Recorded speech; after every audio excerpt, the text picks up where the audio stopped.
आप सबका स्वागत है बैंक साथी यूट्यूब चैनल पर। आज हम करेंगे डेली करंट अफेयर्स 7 अगस्त का, और हम जो भी पढ़ने वाले हो माइंड मैपिंग से पढ़ेंगे।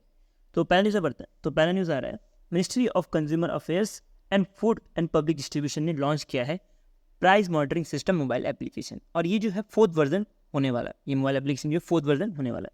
इसका एम क्या होने वाला है? इसका एम रहेगा स्टेबलाइज करना फूड इन्फ्लेशन को। फूड इन्फ्लेशन को स्टेबलाइज करने के लिए यूनियन बजट 2024-25 में एक प्रस्ताव भी रखा गया था, जिसमें के अंतर्गत बोला गया था कि कुछ 10,000 करोड़ रुपए जो है दिए जाएंगे under the price stabilization fund, और ये दिए जाएंगे टू मेंटेन जो भी पल्सेस रहते हैं उसके इन्फ्लेशन को मेंटेन करने के लिए। ठीक है, तो ये तो हो गया कि इन्फ्लेशन को मेंटेन करने के लिए ऐप बनाएंगे। अब हम इस ऐप के बारे में पढ़ते हैं। ये ऐप का काम क्या होने वाला है? इस ऐप का काम होने वाला है कि डेटा प्रोवाइड करना गवर्नमेंट, आरबीआई या एनालिस्ट को। कौन सा डेटा? जो कंज्यूमर प्राइस इंडेक्स इन्फ्लेशन है इसका डेटा, और इसी के बेसिस पे जो है पॉलिसी जो है डिसाइड की जाएगी कितना जो है कंज्यूमर प्राइस इंडेक्स रखना है बेको। ठीक है, तो अब हम इसके बारे में पढ़ते हैं क्या होता है ये consumer price index inflation. Consumer price index inflation एक तरह का रिटेल इन्फ्लेशन भी बोला जाता है, और इसका काम होता है कि चेंज ऑफ प्राइस देखना गुड्स एंड सर्विस में। ठीक है, और ट्रैक करना, मतलब मान लीजिए कोई गुड्स एंड सर्विस में कुछ राइज हो गया, ठीक है, पैसे जो है इंक्रीज हो गए, तो उसको जो है ट्रैक करने का काम होता है ये CPI इन्फ्लेशन का। ठीक है, तो इसमें टोटल अब तक जो है 22 कमोडिटीज थी, लेकिन अब जो है 16 और एडिशनल कमोडिटीज को ऐड कर दिया गया है अंडर दी PMS, और अब जो है टोटल हो चुके हैं कुछ 38 कमोडिटीज। ठीक है, और ये डिसाइड कौन करता है? ये डिसाइड करता है by department of consumer affairs. तो आपको ये चीज़ पता होनी चाहिए कि कौन सी डिपार्टमेंट जो है ये सब डिसाइड करता है। और इवन ये डिपार्टमेंट ऑफ कंज्यूमर अफेयर्स ही है जो कि डेली बेसिस पे जो एनालाइज करता है जो भी प्राइस है उसको, और उसकी बेसिस पे जो इन्फ्लेशन है उसको नापा जाता है कितना रखना है। जो 16 जो आइटम्स मैंने आपको बताया, तो आप यहाँ से देख सकते हो, जैसे बाजरा हो गया, जोफर हो गया, सूजी हो गया, मैदा हो गया, ये सारे सारे इंक्लूड है। ठीक है, लेकिन आपको एग्जाम पॉइंट से बोल तो ये कुछ इंपॉर्टेंट नहीं है, लेकिन आपको तब भी थोड़ा बहुत कुछ पता होना चाहिए मोटा मोटा कि इसमें एग है, फिर ब्लैक पेपर्स है, तो ये सारी चीज़ें हैं। ठीक है, तो लिख के भी रखा है मैंने लेस इंपॉर्टेंट, बिकॉज ये एग्जाम पॉइंट होगी से इतना इंपॉर्टेंट नहीं है। नेक्स्ट चलते हैं।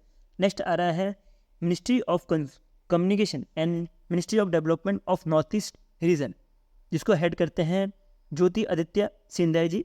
इन्होंने पार्टनर किया है with ministry of communication and ministry of rural development के साथ, और ये दोनों क्या कर रहे हैं, इन्होंने इनोग्रेट किया है एक network operation centre. Network operation centre जो है इनोग्रेट किया गया है at centre for development of telemedicine in New Delhi. तो इसका काम क्या होने वाला है ये सीधा पढ़ लेते हैं, एग्जाम पॉइंट ऑफ व्यू इतने काफ़ी है, बाकी आपको ज़्यादा डिटेल में जाने की जरूरत नहीं है। इसका काम ये होने वाला है कि ये एक तरह का डेवलप करने वाला है security infrastructure. Security infrastructure develop किया जाएगा कि जो भी टेलीकॉम सेक्टर में जो भी साइबर थ्रेट्स होते हैं उसको आइडेंटिफाई करने का काम होगा और ट्रैक करने का काम होगा। ठीक है, मोस्टली इसका आइडेंटिफाई और ट्रैक करने का काम होगा ये NOC का। इसके साथ ही M सिंधिया जी ने जो है पायलट बेसिस पे 5th जनरेशन टेक्नोलॉजी जो है लॉन्च किया गया है, और ये जो है लॉन्च किया गया है on the BSNL live network पर। तो आपको ये ध्यान रखना है। नेक्स्ट चलता है।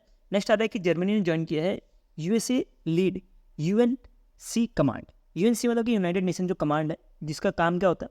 इसका काम होता है कि जो साउथ कोरिया और नॉर्थ कोरिया के बीच में आपको पता होगा कि वॉर टाइप सिचुएशन हर समय लगी रहती है, तो उसके बीच में जो है पुलिस प्रोटेक्शन देना इंटरनेशनली, वो काम होता है यूनाइटेड नेशन कमांड का, और इसको जो है लीड करते हैं USA। ठीक है, USA इसको पूरा का पूरा लीड करता है। तो ये अब जर्मनी जो है इसके बाद 18 मेंबर बन चुका है, 18 मेंबर बन चुका है UNC का, और ये जो डिक्लेयर किया गया था साउथ कोरिया में डिक्लेयर किया गया था। ठीक है, इसी के साथ आपको एक और चीज़ याद रखनी कि अब कुछ 2013 के बाद अब जाके जर्मनी जो है मेंबर बना है UNC का। इसके पहले जो है इटली बना था, और उसके बाद कुछ मान सकते कि 11 साल तक कोई जो है कंट्री अब तक UNC का मेंबर नहीं बना था, और अब जाके जर्मनी जो इसका मेंबर ऑफिशियली बन चुका है। अब हम इसके बारे में पढ़ते हैं क्या है ये UNC। जैसे मैंने आपको बताया कि डिफरेंट जो है कंट्री जो है पार्ट लेती है, जैसे कि आप देख सकते हो इसमें USA है, UK है, ऑस्ट्रेलिया है, नेदरलैंड है, कनाडा है, लेकिन आपको इसमें इंडिया नहीं मिलेगा। तो अगर आपको क्वेश्चन पूछा गया कि UNC में इंडिया पार्ट है कि नहीं, तो आपको सीधा पता चाहिए इंडिया जो है इसके में नहीं है। लेकिन आपको ये जो कंट्रीज़ है, जितनी कंट्रीज़ के नाम है, ये थोड़ा लेसन पॉइंट है, मैंने आपको लिख भी दिया एग्जाम पॉइंट ऑफ व्यू से, लेकिन आपको इंडिया वाला पार्ट पता होना चाहिए कि इंडिया जो है इसका मेंबर नहीं है, UNC का मेंबर इंडिया नहीं है। ठीक है, तो UNC का काम तो मैंने आपको पहले ऑलरेडी बता दिया कि जो भी वॉर लाइक सिचुएशन है नॉर्थ और साउथ कोरिया में, उसको जो है उनके जो पुलिस को जो है हेल्प करने का काम करता है डिफरेंट कंट्रीज जाके, ठीक है। तो ये जो है काम है यूएनसी। नेक्स्ट, ये बहुत ज़्यादा इंपॉर्टेंट है, सुपर इंपॉर्टेंट में आता है। तो आरबीआई ने कुछ मास्टर डायरेक्शन दिया है फॉर रिस्क मैनेजमेंट के लिए, और ये जो है इशू किया गया है फॉर 3 रेगुलेटरी एंटिटीज। वो कौन सी? वो है कमर्शियल बैंक्स है, उसमें इंक्लूड है जैसे कि आरआरबीज इंक्लूड है, ऑल इंडिया फेडरेशन जो है वो इंक्लूड है। ऑल इंडिया फेडरेशन में पेमेंट बैंक हो गया, शेड्यूल कॉमर्स बैंक हो गया, वो सारे के सारे जितने बैंक हैं वो सारे के सारे इसमें इंक्लूड है। उसके बाद एनबीएफसी सारे के सारे इंक्लूड है, उसमें जो हाउसिंग फाइनेंस और कॉर्पोरेशन कंपनीज है वो भी सारे के सारे इसमें इंक्लूड है। उसके बाद बात करते हैं कोऑपरेटिव बैंक के बारे में पता होगा आपको, उसमें जो अर्बन कोऑपरेटिव बैंक है, स्टेट कोऑपरेटिव बैंक है, सेंट्रल कोऑपरेटिव बैंक है, वो सारे सारे इंक्लूड है। अब इसमें के बारे में पढ़ते हैं इंडिविजुअली क्या क्या इन्होंने जो है चेंजेस किए गए हैं, क्या क्या इस डायरेक्शन में लिखा गया है। जैसे कि आप देख सकते हो, पहला क्या मैंने रखा है एम, गवर्नेंस स्ट्रक्चर, तीसरा रखा है स्पेशल कमेटी, और चौथा रखा है favour for the early warning signals. तो आप इसमें देखोगे पहला मिलेगा आपको बैंक के बारे में इधर बताया, एनबीएफसी और फिर सीबी मतलब कि कोऑपरेटिव बैंक। तो आपको अगर पहले एम की बात करें तो सबका जो है एम बराबर है, तो आपको मिलेगा कि ये तीनों का जो एम है वो होने वाला है कि प्रिवेंशन, अर्ली डिटेक्शन और टाइमली रिपोर्टिंग करना कोई भी फ्रॉड होता है, और ये रिपोर्टिंग करने का काम होगा लॉ इन्फोर्समेंट एजेंसीज को, इसके साथ आरबीआई को और नाबार्ड को। आपको ये 3 एजेंसी को नाम याद रखने की, इनको जो है रिपोर्ट करने का काम होगा जो भी बैंक्स है उनको, ठीक है। बैंक्स हो गया, एनबीएफसी हो गया या सीबी हो गया, जो भी है वो सबको जो है रिपोर्ट करने का काम होगा लॉ एन्फोर्समेंट एजेंसी, आरबीआई और नाबार्ड को। इसके बाद देखते हैं कि क्या जो है गवर्नेंस स्ट्रक्चर्स है।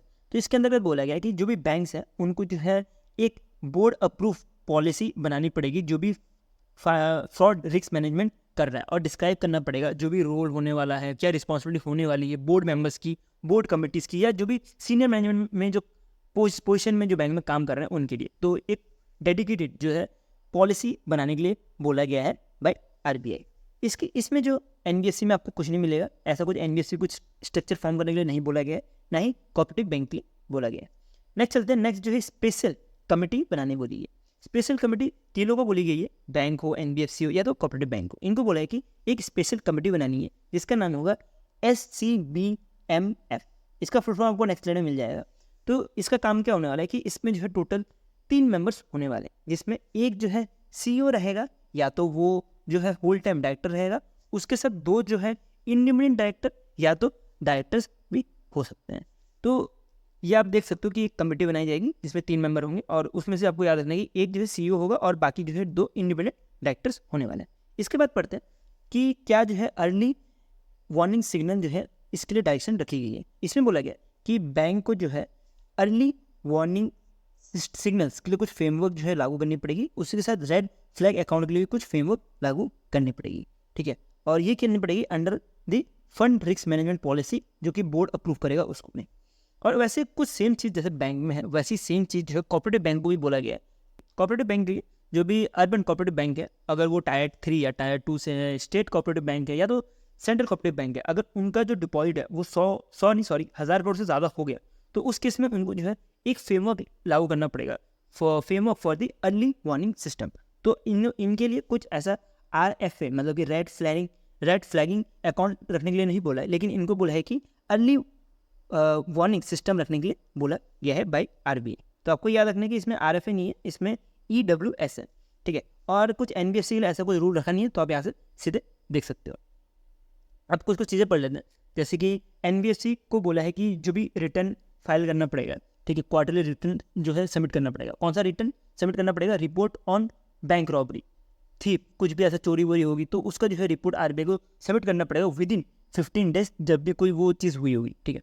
तो पहले तो ज़्यादा टाइम के लिए था, लेकिन अब क्वार्टरली जो है सबमिट करने के लिए बोला गया है। इसी के साथ बोला गया है कि जो ये नया MD मतलब कि जो मास्टर डायरेक्शन है आरबीआई की तरफ से, ये जो है रिप्लेस करेगा जो भी प्रीवियस गाइडलाइन थे सारे के सारे को, और जो भी 36 गाइडलाइन एक साथ आते थे वो सारे के सारे को एक ही साथ जो रिप्लेस करने का काम करेगा ये मास्टर जो डायरेक्शन है ये। तो इसका आपको पता होगा कि आरबीआई जो है डिफरेंट सर्कुलर जो है रिलीज़ करता रहता है, लेकिन जब भी कभी आरबीआई जो सर्कुलर रिलीज़ करता है उसके बाद एक मास्टर डायरेक्शन आता है जो कि सारे के सारे सर्कुलर को मतलब मर्ज कर देता है। तो वैसे ही कुछ ये मास्टर डायरेक्शन ने भी किया है, ठीक है।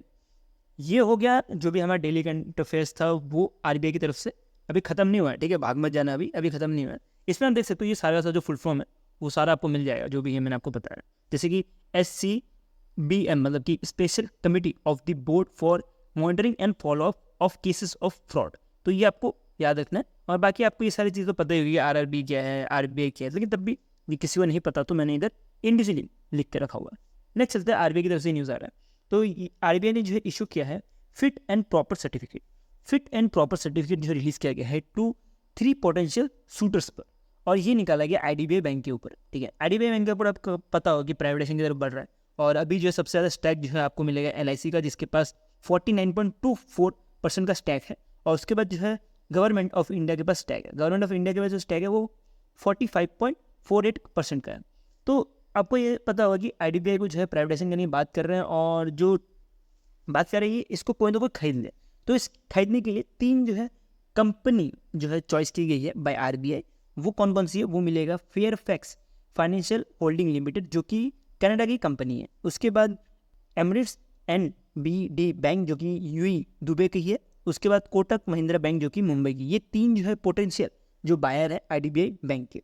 इसके बाद ये जो सर्टिफिकेट दिया गया है, जैसे कि मैंने आपको पहले बताया कि ये जो फाइनल अप्रूवल है कि ये जो है प्राइवेटाइजेशन की तरफ बढ़ेगी, और जो भी पोटेंशियल ब्लेंडर है फॉर द स्ट्रेटेजिकल सेल वो जो है बिगन हो जाएगा इन अर्ली अगस्त 2024 से, ऐसा कुछ RBI का कहना है। नेक्स्ट कुछ लोन की तरफ बढ़ते हैं। तो इसमें आ रहा है कि वर्ल्ड बैंक जो है लोन देने जा रहा है कुछ 50 मिलियन का, 50 मिलियन USD, और ये दिया जाएगा कि इंडिया जो है कंस्ट्रक्ट कर पाए green national highway corridor projects में। तो ये जो है वर्ल्ड बैंक ने पार्टनर किया था ministry of road transport and highway के साथ, और ये एक तरह का लोन एग्रीमेंट था दोनों के बीच में। और इसके अंतर्गत ये बोला गया कि ये प्रोजेक्ट जो है एम करता है to deploy a safe and green highway. ठीक है, सेफ और ग्रीन हाईवे का मतलब क्या हुआ, अब जो भी इसमें मटेरियल यूज़ किए जाएंगे, जैसे कि कोल जब यूज़ किया जाता है हाईवेज बनाने में, या डिफरेंट जो है मटेरियल उसमें यूज़ किए जाते हैं जिसकी वजह से जो इन्वायरमेंट को बहुत ज़्यादा इफेक्ट पड़ता है। तो ऐसा बोला जा रहा है कि इसमें जो है जो ग्रीन जो वे से हम इसको यूज़ करेंगे, जैसे बायोटेक्नोलॉजी जो है इसमें यूज़ किया जाएगा, जिसकी वजह से जो है क्लाइमेट पे कम से कम इफेक्ट हो। अभी ये जो प्रोजेक्ट बनने वाला है ये टोटल 4 स्टेट्स में बनेगा। वो बनेगा हिमाचल प्रदेश, राजस्थान, UP और आंध्र प्रदेश। और इसमें जो आपको किलोमीटर मिलेगा, टोटल किलोमीटर मिलेगा कुछ 780 किलोमीटर के आसपास टोटल लेंथ होने वाली इस प्रोजेक्ट्स का। ठीक है, ये हो गया हमारा जो लोन था वो वाला पार्ट। अब बढ़ते हैं लाइसेंस पे ऊपर। तो RBI ने कुछ लाइसेंस जो है अप्रूव किया गया है। वो क्या है, अमेजॉन पे, एड्रिन और बिल्डेक्सको। और ये जो है एक तरह का पेमेंट एग्रीगेटर लाइसेंस जो दिया गया है इन तीनों कंपनीज को। अगर हम लाइसेंस की बात करें तो बिल्डेक्सको जो लाइसेंस दिया गया है वो दिया गया है फॉर बोथ एक्सपोर्ट और इंपोर्ट पेमेंट करने के लिए, और जो अमेजॉन पे और एड्रिन को जो लाइसेंस दिया गया है वो सिर्फ इंपोर्ट के लिए ही दिया गया है।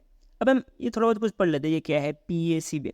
तो PACB एक तरह का पेमेंट वे है जिसकी वजह से इंपोर्ट एक्सपोर्ट में जो है पेमेंट सर्विस कर पाए लोग, उसके लिए जो है ये दिया गया है। तो इसमें जो है अगर कोई बंदा बिल्डेक्स यूज़ करेगा तो उसके इसमें वो एक्सपोर्ट और इंपोर्ट दोनों के लिए जो है वो पे कर सकता है बाय यूजिंग ऑनलाइन सर्विस ले सकता है। और लेकिन अगर वो अमेजॉन पे या तो एड्रिन जो है वो यूज़ कर रहा हो, एडियान, तो उस केस में वो जो है सिर्फ इंपोर्ट के लिए वो पेमेंट कर पाएगा।